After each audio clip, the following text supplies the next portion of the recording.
What's going on, guys? Welcome back to the channel. Welcome back to the Sisk build channel. And today we are doing an install video on a product that a company sent some stuff out on. So I'll show you what this is. I am pretty pumped up for this stuff though. I opened one box previously, but I'll do the rest of the unboxing on this. I'm pretty pumped up.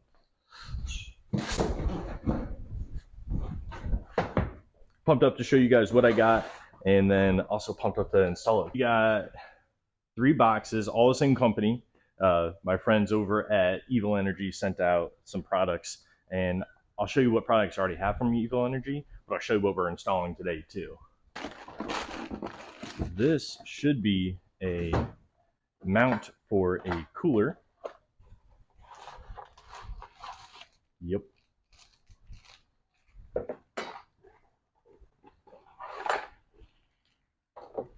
With all the hardware and the brackets.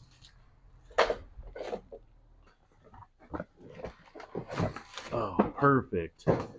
So this should be -6, 25 feet. Oh, this is gonna be perfect because we already have a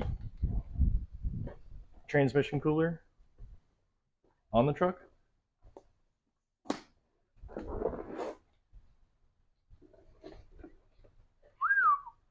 Yep. But new lines, -6 fittings. Oh, and it came with all these other fittings. 90. I'll spread this out in a second. And then the last piece, the one I already opened because I was a little excited.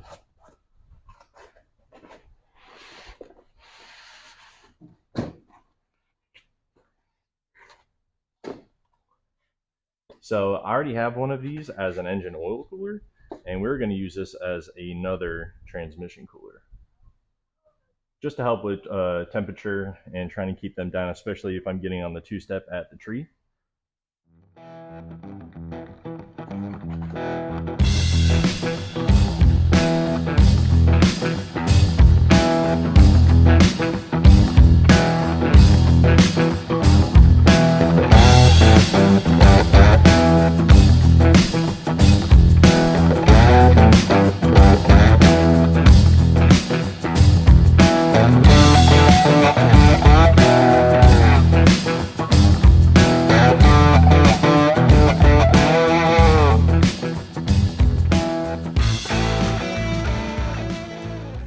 Look at all these fittings. These are going to be perfect for all the hoses that we have, and if we need a 90 or a 45 or a straight or 180, I don't know what we need yet, but this bracket is beautiful.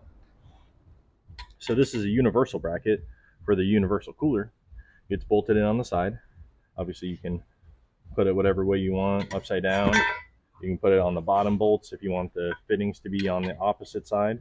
But what's really nice is that they have all of these holes here, so you can put in these brackets and you have so much mobility moving left and right and up and down because it has slots on either side, so you can raise and lower this. So this cooler is awesome already. And then what they did was, this was a -10. It's a big thing. It's a big girl. But they were like, oh, well, that's great. So if you want to run a -8 fitting, you have this. And then you're like, oh, well, I don't want to run a -8. I want to run -6. They come with this. So this adapter piece. Now you can run this cooler for basically anything. So I already have this working as a engine oil cooler. We're going to have a second transmission cooler. So when I'm on the 2-step, I have another port or another area where this is getting air and will hopefully cool down the temperatures a little bit more, just so I'm not killing the transmission, because saw 180 degrees, wasn't happy. So I want a little bit more, and this is going to be perfect for that. And if we ever have to, I also have a fan. I can plug a fan in on the back of this, wire it in, and get this thing cranking. So we have all these fittings, again, all the hardware came with, and then 25 feet of hose. So this is going to be plenty of hose. This is so cool. Shout out to Evil Energy again for getting me all this stuff. Pretty pumped about this. So this is actually not the first Evil Energy component I'm going to install on the truck. I've actually had all of the fuel lines and transmission lines, as well as my other engine oil cooler, already installed on here. So we have the Holley high ram, and for the other fuel rails, I actually have all of these other hoses and fittings by Evil Energy in here for my my Y. The fuel lines and everything for the truck is actually Evil Energy. I had another product for my turbo kit. I just wanted some black fuel lines because I just didn't want too much silver. That's just what personal preference. That was what I wanted.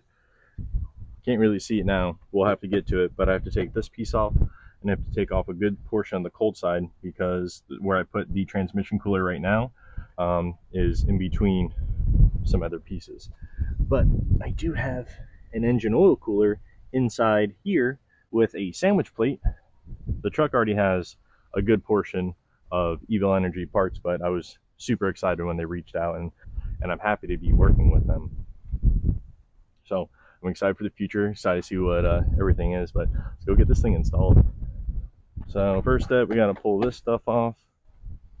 We are going to put the other transmission cooler in this fog light because I had fog lights at one time and I got rid of them, but I will be putting it here, so I will have to run one line from this transmission cooler that I have here to the new cooler and then back to the transmission. So I'll have to disconnect one of the transmission lines on the transmission, and oh yeah, this is broken too. I'll have to get one of these.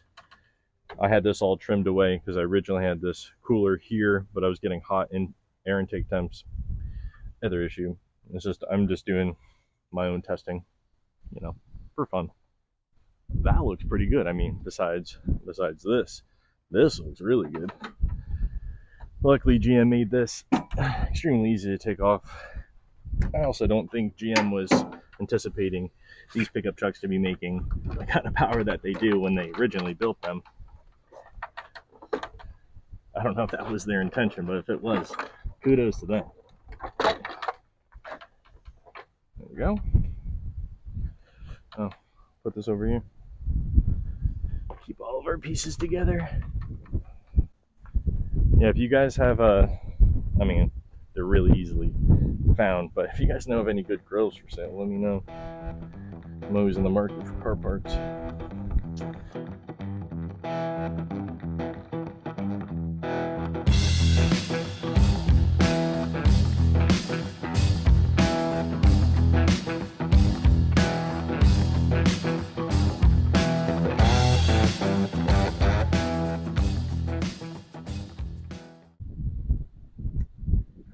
Looks pretty nasty in here, but what's going to be cool is I'm going to use the bolts that would be holding in a fog light.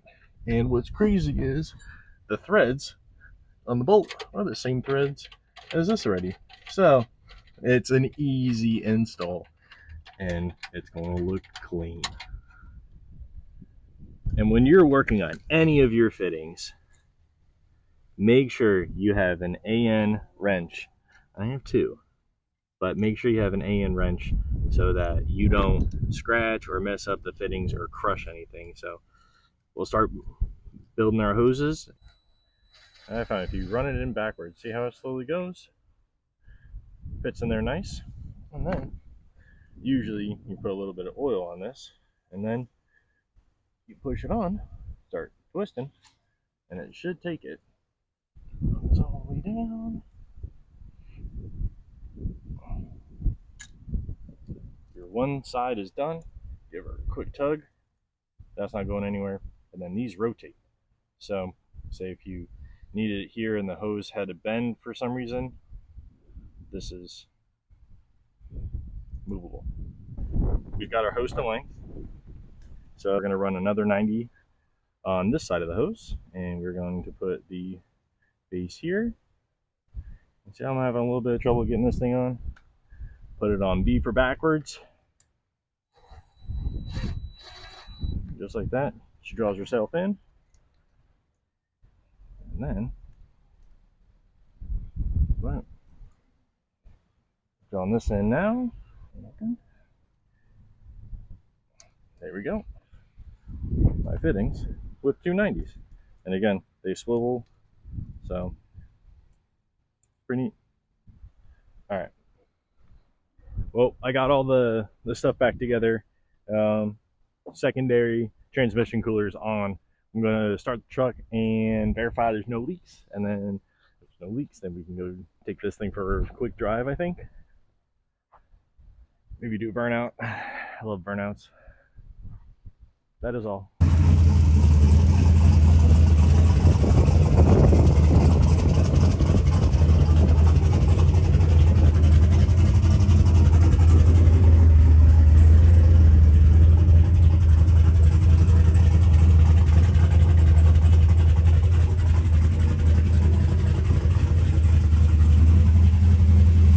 Coolers in the truck, and everything looks beautiful up front.